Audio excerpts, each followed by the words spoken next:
Il y a un savoir-faire qui était présent, il y a une histoire à ce logo. Donc c'était vraiment le fil conducteur après de ce projet. C'est les deux plus ou moins les mêmes. Et on injecte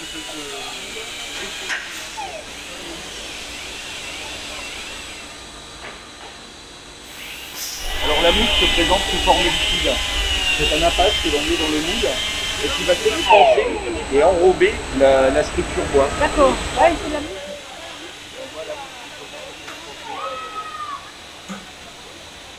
Et l'avantage de ce composant, c'est qu'on est sur ce bois, on est sur un produit recyclé. En fait, le bois est un déchet de scierie. C'est de la plaquette papetière qui peut être utilisée dans la pâte à papier, plus généralement, mais nous on la reprend, on va la broyer, la sécher et l'agglomérer. C'est quand même à signaler le soutien de l'État à travers France Relance pour le développement de ce procédé.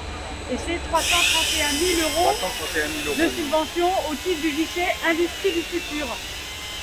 On a beaucoup d'entreprises dans les Landes qui ont été candidates et qui ont été retenues sur tous ces dispositifs de soutien à l'industrie.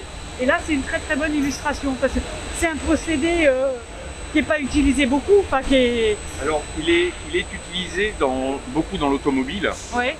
Mais avec des solutions industrielles beaucoup plus importantes, beaucoup plus volumineuses. Cependant, nous, on a décidé de travailler vraiment sur l'environnement, sur la partie chimie, le RSE, et il a fallu développer des machines et des solutions industrielles et techniques différentes. Voilà. Donc on a tous pris notre part dans ITA Moulding, parce que la région, donc avec Monsieur Nassier, on s'était battu pour avoir des fonds. Comme c'était au sein d'un groupe, c'était pas extrêmement simple, un peu plus de 160 000 €. Et au niveau de la commune, on a aussi souhaité mettre à disposition l'ensemble du bâtiment qui n'était pas sécable pour des perspectives d'évolution, en ne percevant un loyer que sur une partie du bâtiment. Voilà. Et c'était aussi le moyen de faire venir l'entreprise sur la commune et donc de réhabiliter les friches industrielles. Nous avons vraiment reçu un accompagnement personnalisé. Toutes les collectivités se sont Un très bon partenariat, on va dire, de tous les pouvoirs publics,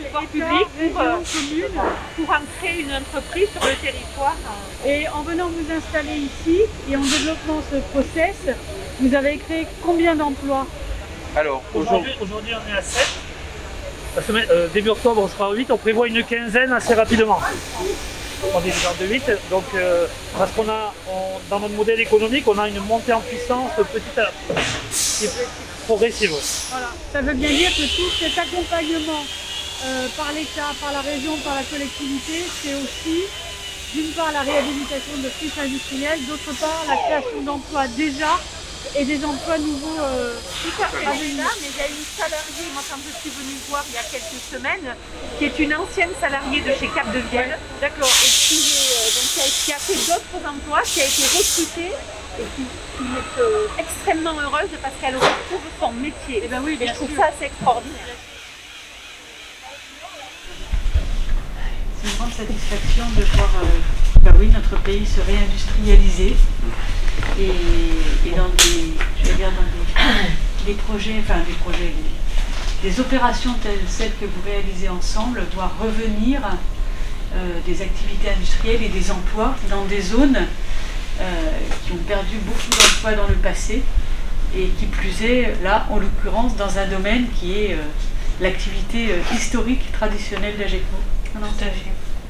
Vraiment une grande satisfaction, en tout cas pour la représentante de l'État que je suis, de voir comment l'État, à travers France Relance, peut nous accompagner dans ces développements-là. Merci à vous. Merci. À la fois dans l'industrialisation et aussi, comme on l'a vu, dans le recrutement de vos salariés avec le plan Un jeune et une solution. Bravo. Merci à vous. Merci.